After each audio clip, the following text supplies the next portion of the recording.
Since its humble beginnings, Google has become the world's premier search engine. But more recently, it's become even more than that. Today, it also happens to have what is arguably the most powerful and far-reaching advertising network in the world.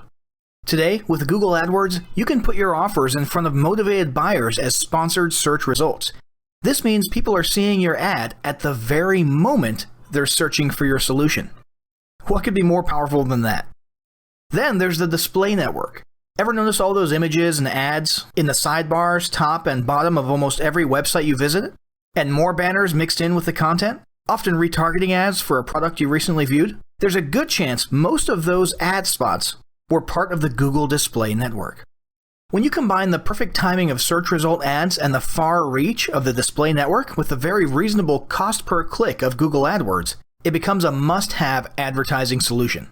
Here's some stats that paint a clear picture of why you should be using Google Ads. Google owns over 70% of the search market share. They officially have the world's largest ad network. Google's display campaigns reach a whopping 80% of global internet users.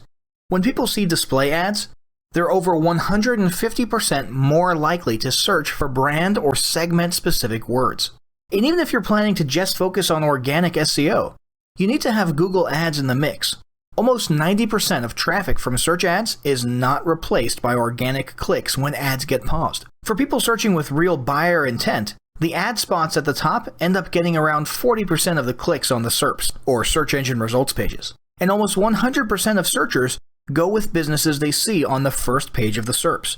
So getting those sponsored results up there is a must. In case there was any doubt about the effectiveness of these ads, here's a few more stats. On average, marketers make $2 in sales for every $1 they spend on Google Ads. On mobile, around 70% of searchers take action within 1 hour, and 70% say they call businesses directly from Google Search. And yes, you can have your clickable phone number right there in the search ad. All these stats probably explain why over 70% of these businesses plan to increase their ad spend in the future. So, we've gone over why you should be using Google advertising in your business. Now let's talk about setting some goals. Establishing goals is critical to the success of your marketing. Countless entrepreneurs and businesses have set up an advertising account, run a few ads, and then let it sit untouched for months or even years. This is usually due to a lack or absence of goals. So before you even begin establishing any sort of strategy, you need to establish clear goals. Your goals should be specific, measurable, and attainable. They can be long-term, short-term, or a mix of both. Deadlines and milestones can be helpful as well.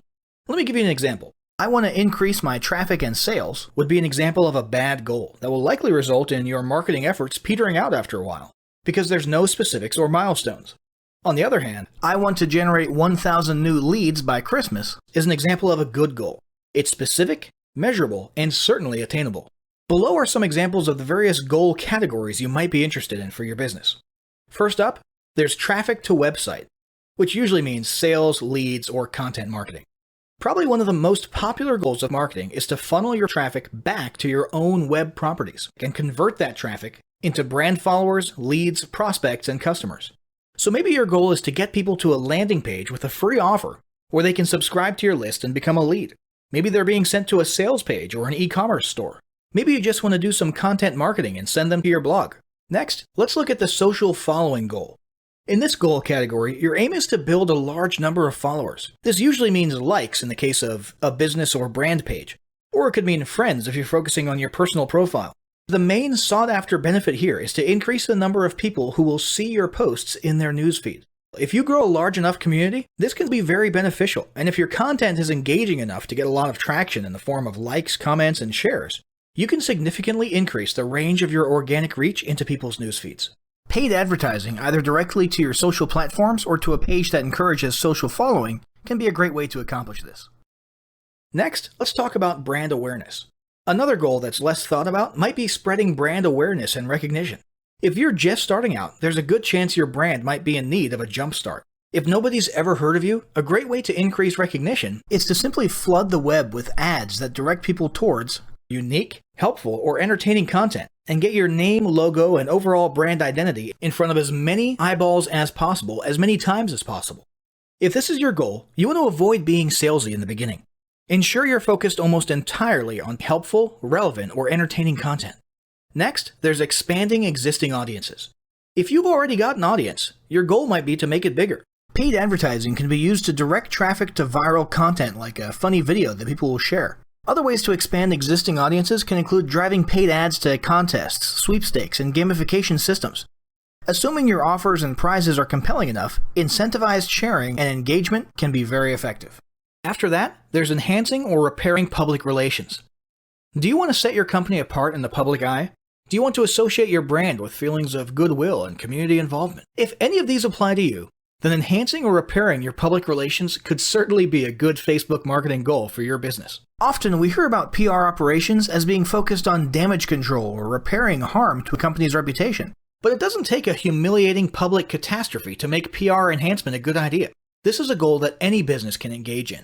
Non-sales related campaigns can include photos or videos that foster positive values and goodwill, or even involvement in social movements or noble causes. A quick note about the social movements: be careful not to alienate half of your prospects. Although you may be super passionate about something and it may seem like it's worth putting your company out there in association with a certain cause, there's a good chance that a month later when you sit down to do your bookkeeping, you're going to regret it. So just be careful how you go about that. Here's some more ideas. Did your business recently donate to a charity? Build a school in a third world country? Serve food at a local pantry? These are all things to send paid advertising traffic to. These don't necessarily need to be about things that your business participated in. They can be content about general things like a heartwarming video about helping the poor or caring for the elderly. Special holidays like Christmas, Thanksgiving, or Mother's Day also present opportunities to leverage emotions, foster goodwill, and enhance your PR. Finally, there's market research.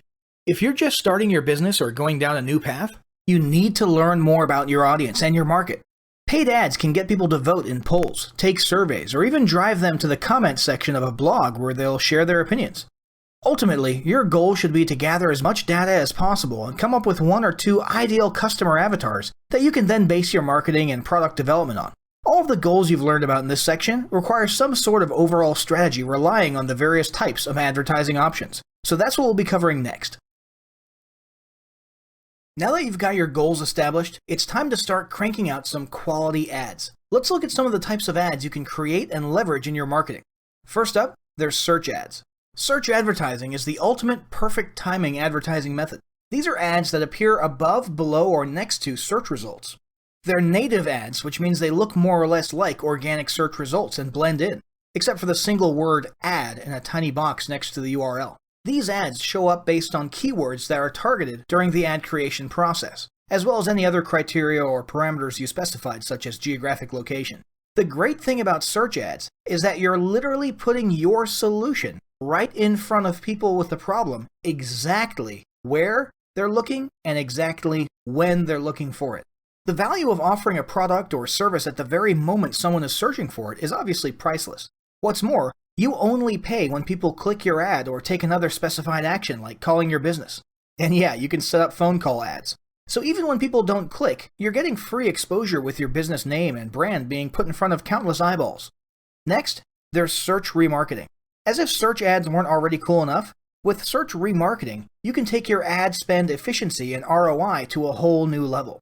Unlike standard remarketing or retargeting, which follows people around the web, search remarketing is still something that happens on the search engine results pages. It allows you to show search ads specifically, not just to people using your targeted keywords, but to people using your targeted keyword and who recently were on one of your web properties. What does this mean? It means you're fine-tuning your ad campaigns and your ad spending down to a super qualified group of prospects. This means more bang for your buck and greater ROI in the long term. Then there's display ads. Google's display ads appear on more than 2 million websites around the web. If your audience is online, there's a very good chance they're spending a lot of time on sites that are part of the display ad network. And it's not just sites. These ads are now displayed on hundreds of thousands of mobile apps. There are a few types of display ads. First, there's text. These are basic textual ads with a headline, a couple lines of text, and a URL. But then there's banner ads. These are the actual image ads that you see in the sidebars, the tops and bottoms of pages, and snug in there in the middle of content as you scroll down through a blog or forum page. And it's not just plain images. These can be rich media, interactive elements, animated images, and more. More recently, you can even put your ads right inside of Gmail. Finally, there's video ads. Arguably one of the coolest advertising developments in recent years, Google's YouTube video ads are an incredibly powerful tool. All you need is a short video, such as a talking head video or an animated video or anything like that, and then using the AdWords creation process, you can then make YouTube ads that display in front of relevant or targeted people on YouTube. Your video either will appear in the search results, in the related videos column, or even play automatically at the beginning of other videos using the TrueView system. Not only do you get to target and put these video ads in front of the perfect audience, but you only pay when people express interest in your ad. So, all these advertising methods are clearly great and present an incredible opportunity to help you grow your brand and your business. But none of this information is worth anything if you don't implement what you've learned. With that in mind, make sure you implement the steps of the following battle plan right away. Step 1. Determine your advertising goals. Step 2.